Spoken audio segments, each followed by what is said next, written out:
Hi, everyone, and welcome to today's chat about the silent crisis of disengagement. Honestly, it's time to sound the alarm. There's no doubt about it that we're in a silent crisis of disengagement. And today we want to chat about what are we seeing, why are we seeing it, and what we can do about it, of course, because this is an imperative that's required for all of us to focus on how do we solve this crisis that we're seeing where people feel disengaged, not motivated, not inspired to show up every day and do the best work of their life. And we know that solving that has huge ramifications for the future of your business. So we want to help you on that journey. And I'm Robin Daniels. I'm the Chief Business Officer here at Sensei, and I'm here with Andy Roberts, who is our Chief Product Officer. And today we're going to walk you through what we're seeing, why we're seeing it, and what we can do about it. It's going to be a conversation between Andy and I, but we're also going to walk you through some of the things that we're seeing. So welcome, and I hope you engage with us. One of the things that we're seeing is, of course, that employee engagement is at a 10-year low. And this trend is not going in the right direction. So it's obvious that even though if you ask most CEOs, most executives, what matters most, they say their employees matter most. But because they don't really have tools and understanding of how to engage those employees end up not really being motivated to do great work. And we know that an organization is just a collection of people trying to do great work together. Sometimes that's some small things you're trying to solve, and sometimes those things are a little bit bigger. But unless you figure out a way to motivate, inspire, engage your employees, those employees are not showing up every day doing the best work. We see here from the data from Gallup that only 32%, think about that, only 32% of employees who are engaged at work. That means that 2/3 of your workforce, or maybe our workforce too, are not engaged in work.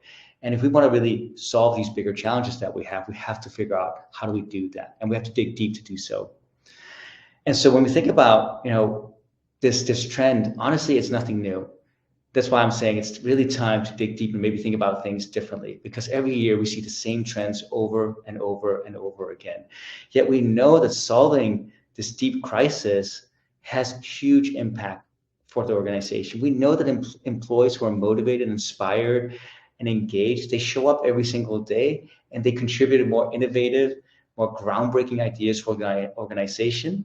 And of course, you need that if you're going to think about growth or new markets or new products and so on. And we also know that organizations who have highly engaged employees, who have figured out how to really motivate those employees and give them clarity on their future and their jobs to be done, those companies also see a higher increase in profitability. So it's a no-brainer that we have to solve this. But if you don't have the tools or the skills and understanding of how to solve it, you're just going to be spinning your wheels. And that's what we're here to talk about today.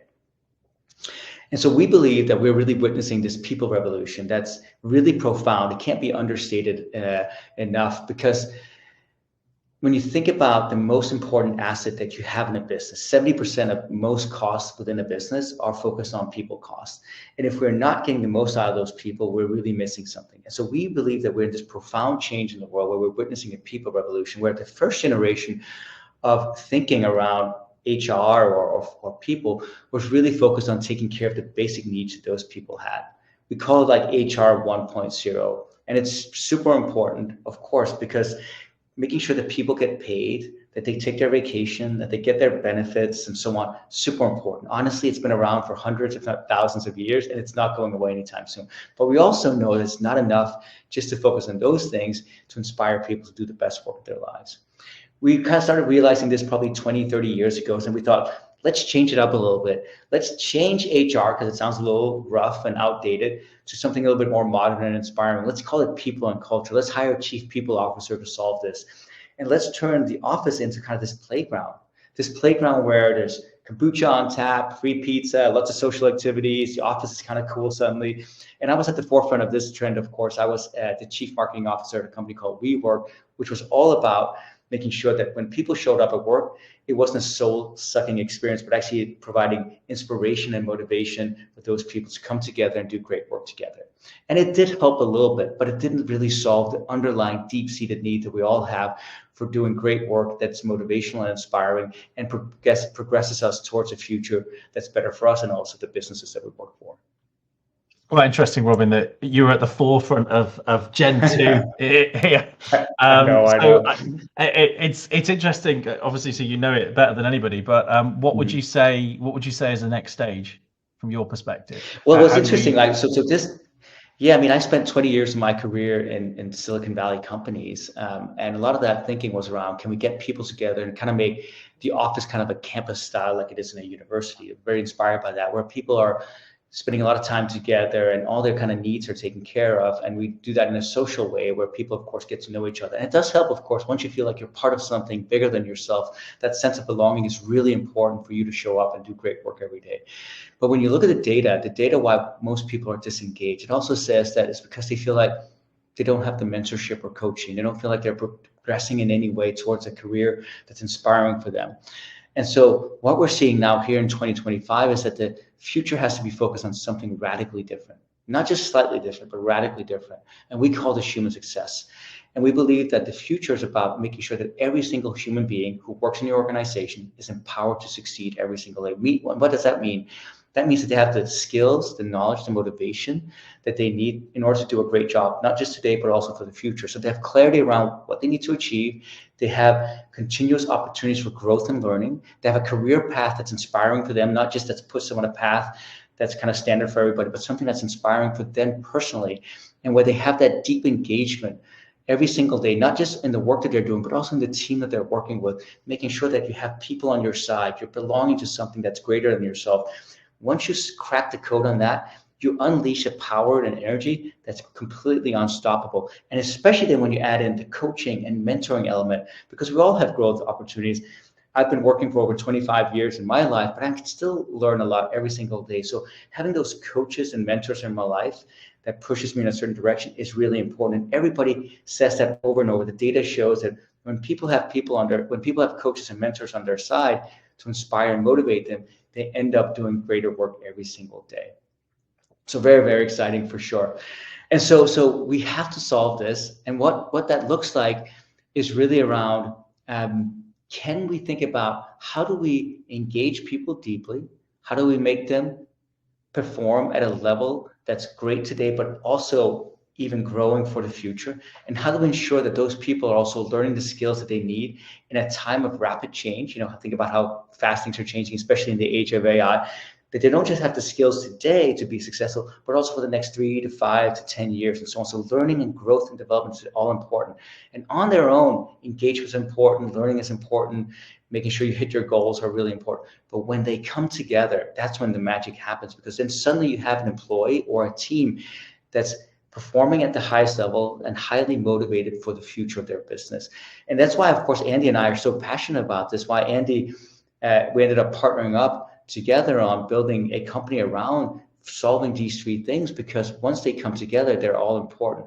Andy, I know you created a company a couple of years ago called Weekly 10 that was all about solving this. Tell me a little bit about like what started this and why you're so passionate about this. Yeah, and I think the key thing here is, and you just talked about it in terms of human success, is there's a real balance between the needs of the employee and the needs of the organization. And when you can balance those in the right way, you get the best outcomes in terms of making sure that actually you're delivering for the employees' growth, their performance, both inside the organization and down the line, but also you're delivering for the organization. You marry those together, and you by far get the best outcomes. Weekly 10, the company I founded a few years back, was really based around the notion of providing managers, particularly, and employees with the tools to be able to have better conversations and increase levels of engagement and levels of performance in doing so. Because one of the key elements of that approach is that if you can normalize feedback, you can normalize conversation around these areas, then actually you get much better outcomes. One of the biggest challenges for managers is having those frank, honest conversations. And in turn, the employees can actually take feedback in a constructive way. And that was really the basis of Weekly 10, which of course later became part of our human success platform, and marrying together learning, engagement, performance in one place, so that actually you can be supported across all three of those aspects of human success. Let's just stay on that word for a second, outcomes. It's so important and it's talked about so much. And one of the things I'm seeing when I go and have conversations with business leaders all across the world is that they fundamentally know that investing in people is a smart thing to do. It's a good thing that pays off in the future. But then the question always becomes, well, can we prove what I'm going to get out of it? If I'm going to spend all this time and effort and money investing in people, what am I going to get out of it? And that's a really hard thing to answer. And it's something that we're very passionate about solving. I know, Andy, you've been working hard with the team on figuring out ways to solve this as well. But outcomes and the whole notion of the future of human success or how HR is evolving is that you have to be able to tie investing in people and their growth and development to business outcomes. And if you can't do that, I think we're going to stay stuck in a HR 1.0 mentality. So we have to do this. It's not a nice to have anymore, because it's what the CEO will ask, the CFO, the board will ask, and so on. So I'd love, as we go through today, hear your thoughts as well, Andy, on how you're thinking about this word outcomes. Yeah, 100%. I think there are a few things that that help respond to what we talked about in terms of the levels of disengagement today. I think there are a few clear steps that you can take. I think the first area is around role clarity and alignment, and it'd be great to dig in with you, Robin, on these specific areas and the areas that we talk to customers about, but also that we focus on at Zensai as well internally. I think the first one really around that role clarity and alignment is around those conversations. I talked about when I founded Weekly 10, that all being about breaking down barriers to good conversations and effective conversations. And I think one of the key things you can do here in terms of that alignment and transparency is make sure there's a very clear goal set, and that you have goals set in a way which really is about aligning those needs of the organization and the individual. So making sure you have professional and personal goals in place. Marrying that together with what was the basis of Weekly 10, which is the check-ins, which is all focusing around surfacing the challenges that you may have as an individual, the challenges that you see as a manager, and having that two-way feedback. I mean, from your perspective, Robin, how have you found? I know you use check-ins. You've used check-ins for years with your team members. What benefits do you find from having those weekly check-ins?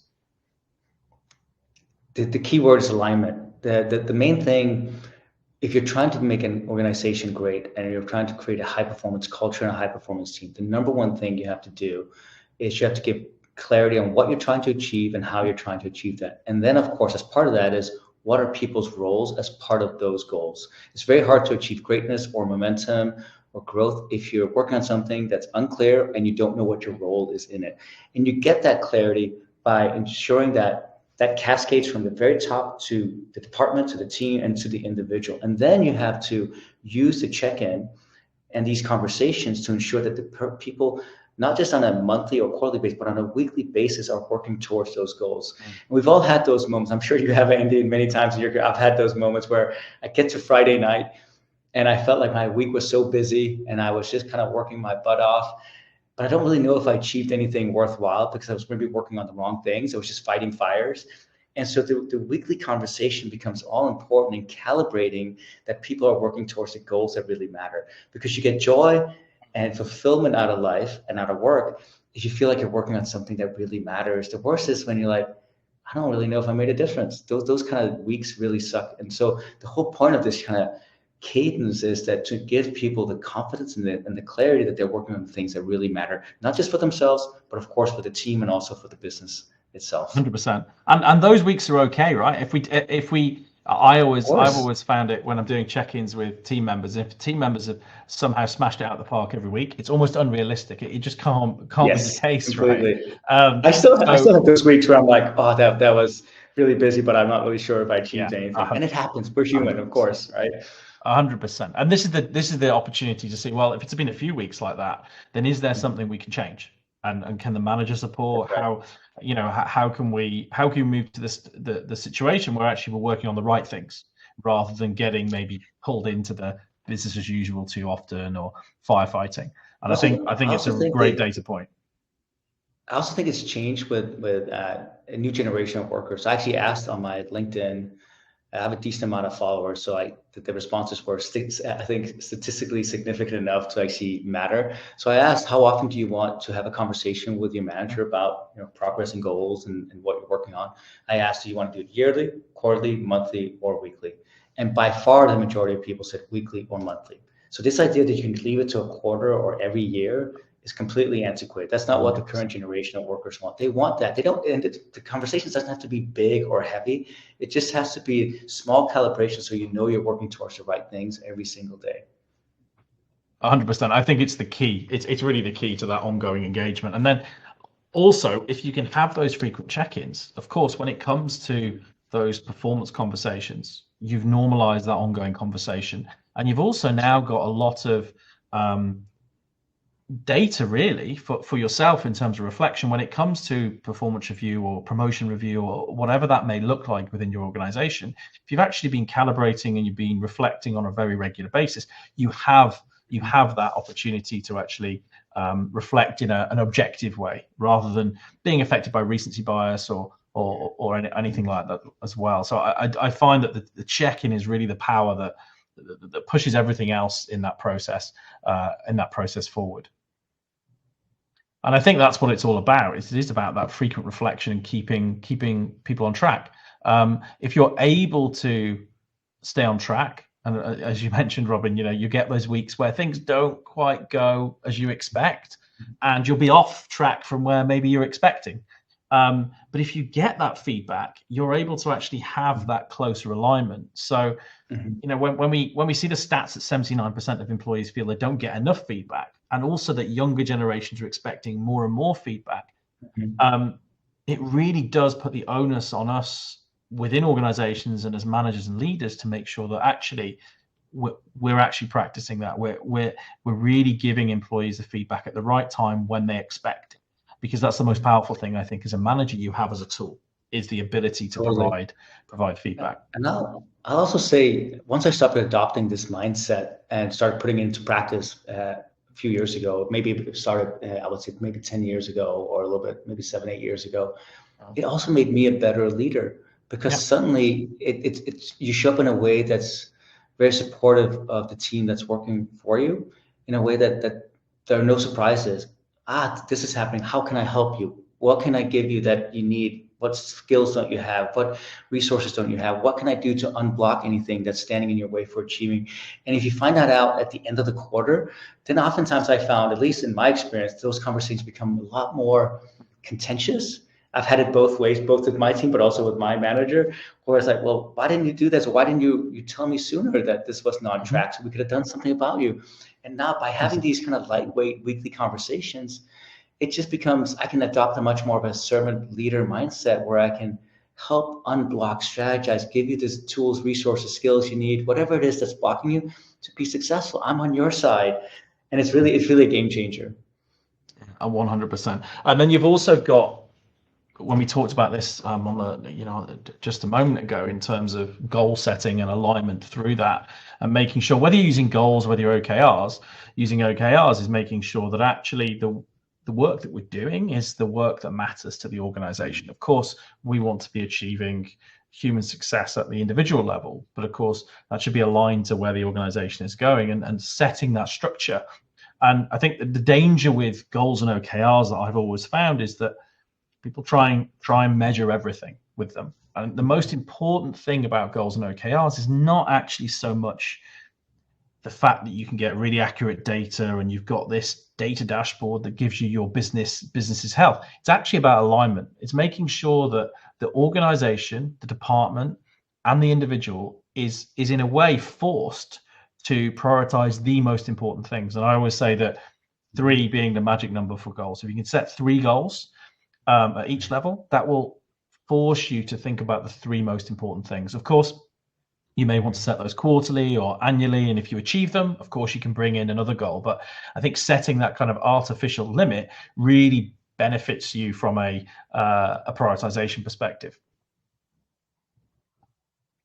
So goals is kind of that final part in terms of alignment. I think that the next element I want to talk about is around personalized experience, and the fact that you talked about the 3 generations there, Robin. Only the 3rd generation really is a personalized experience.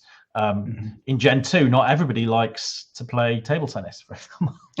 And in Gen 1, it is very much it was the ERP of HR, and the fact that you're running through a process. Whereas Gen 3 is about, when we talk about human success, is about personalizing and experience to you as an individual. I think there's some really nice examples here around, what people say, that I'd like to know on a path to crushing my goals and becoming a best-in-class digital marketeer. I'd also like to lead a customer success team. How am I doing? What does my career path look like? It may be different to the person sitting next to me, even if they have similar aims. What are my preferences that allow me to do that? Maybe I've not attended college, but I think the skills I picked up at another job could actually be used in a sales role in a different organization. And then at some points, our work-life balance becomes maybe more important than others. At sometimes, maybe we want to work at 120% because actually we see a real opportunity, and at that time of my career, that makes sense, and I want to do that. At other times, maybe I need to pick up the kids at different times, and I need a little bit more flexibility.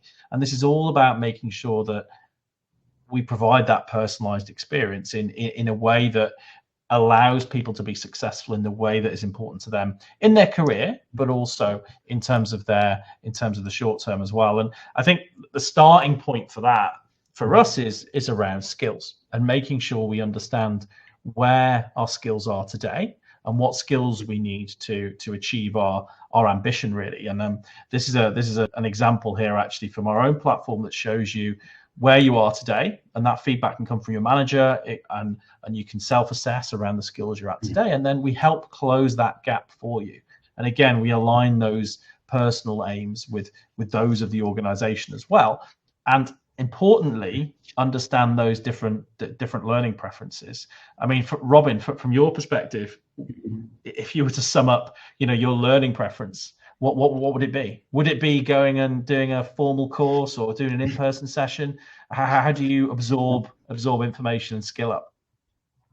Yeah, it's a great question. I think, and you touch upon something so important. One of the reasons I think why people are so disengaged, most companies treat everyone the same.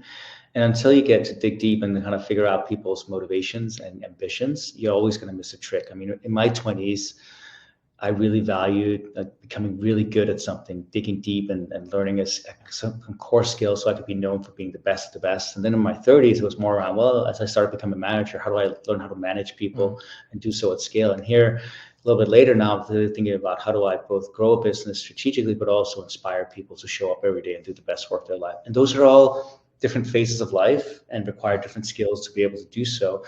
But the way I absorb information is also very different from how other people absorb information or growth. I am very much the kind of person who learns by doing, not just reading about something. I mean, reading can inspire me, but I preach about this a lot on LinkedIn and other places in articles I write. It's about actually doing something, and that oftentimes, of course, can lead to failure or unexpected impact or consequences of those actions. But you learn a lot more, I think, from doing than. So I'm a big fan of both listening, reading, experiencing, learning on in a way that's right for me, so I can grow my skill set. But ultimately, it's really around doing. But everyone's different. Some people, they love to just absorb themselves and then they practice in their head and so on. But for me, it's much about doing. Me too. I jump in and kind of research when I need to. It has always been my kind of approach to learning, and that, again, that's the way I learn best. So yeah, 100%. It's all about that personalized experience, isn't it? And however that looks, it is all about providing that to your employees, whether that's formal, on-demand, experiential learning, providing equitable access as well. I think that's really important. So making sure that people have equal access as much as you can to the opportunities in your organization, and also that people actually have the experience of being delegated responsibility and stepping up, and also having that peer support is absolutely, I think, fundamental to that personalized journey. And we talk about formal and on-demand learning in terms of how you provide that and how you're able to progress. And I think it's great to have some formalization around that. But as you say, those different preferences and making sure that people have different opportunities to access learning or to skill up, whether that's formal or on demand, or whether it's experiential learning. So making sure that actually you get those on the job experiences, which I think, as you said, is your preference in terms of getting those skills and I guess validating those skills in a different way than sometimes those courses. And then of course making sure you have that access and this is obviously a difficult thing sometimes in giving everybody the same opportunity.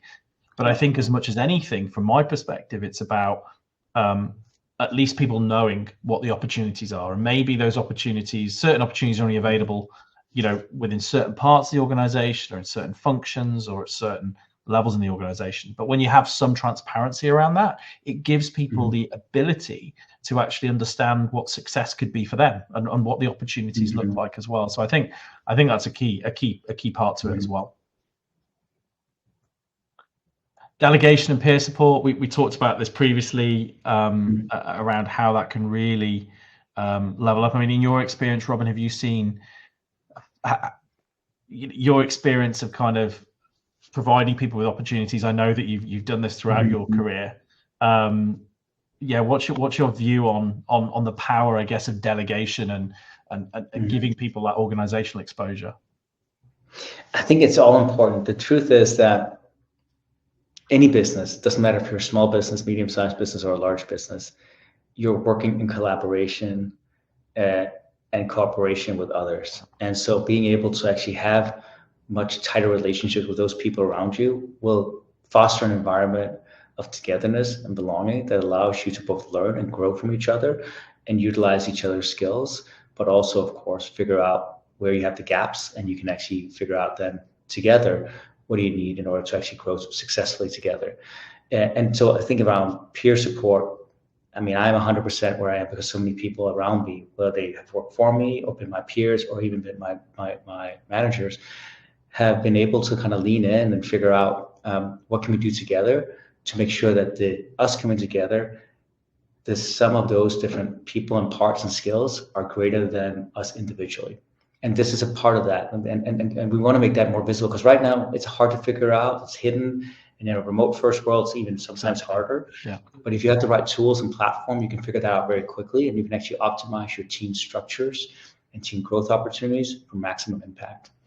Yeah, 100%. I think it just becomes a superpower if you're able to wrap everything around with that coach, whether it's your manager, whether it's a peer. It just makes such a difference to somebody's opportunities to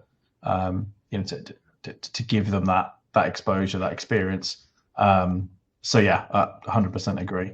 And I think we've talked about this really across the last half an hour. But this is about the ability to provide people the opportunities to have their own personal journey and what does success look like for them. And if you can align people to their own success and the success of the organization, that's where you get this sweet spot of engagement. So by personalizing that experience, you're engaging people not only with that process, but also with the organization. If people can see a future within the organization, they believe what the organization is doing is great, then that's when you're going to get that real alignment with engagement and ultimately success as well. And I think just to close off, because I know we're coming to time, but there are maybe a few steps that, if you're maybe not doing some of these things that we talked about today already, I think there are probably 3 top priorities which I would say should be top of mind. And I think the first is those simple, clear, transparent objectives and goals. If you can set those for the organization or the department or individual level, that will make a big difference to alignment. If you can embed some form of check-in process, feedback process, particularly between managers and employees, that will give you that cadence to make sure that people are continually engaged through the year. And then finally, personalizing those development opportunities and making sure that actually people's preferences are supported through what they do every day. And in the words of one of the greatest founders, entrepreneurs, CEOs of our time, Richard Branson, he said it better than anybody else. He said, clients do not come first, employees come first. And if you take care of your employees, they will take care of the clients. And it's maybe one of the most overlooked insights, human insights that have ever been said out loud. So let's commit to each other that we focus on our employees first. And if we do that well, our clients will be taken care of. Thank you so much for joining us today. Thank you, Andy, for the great conversation. Sure. And I hope that was useful for all of you. Have a great day. Thanks.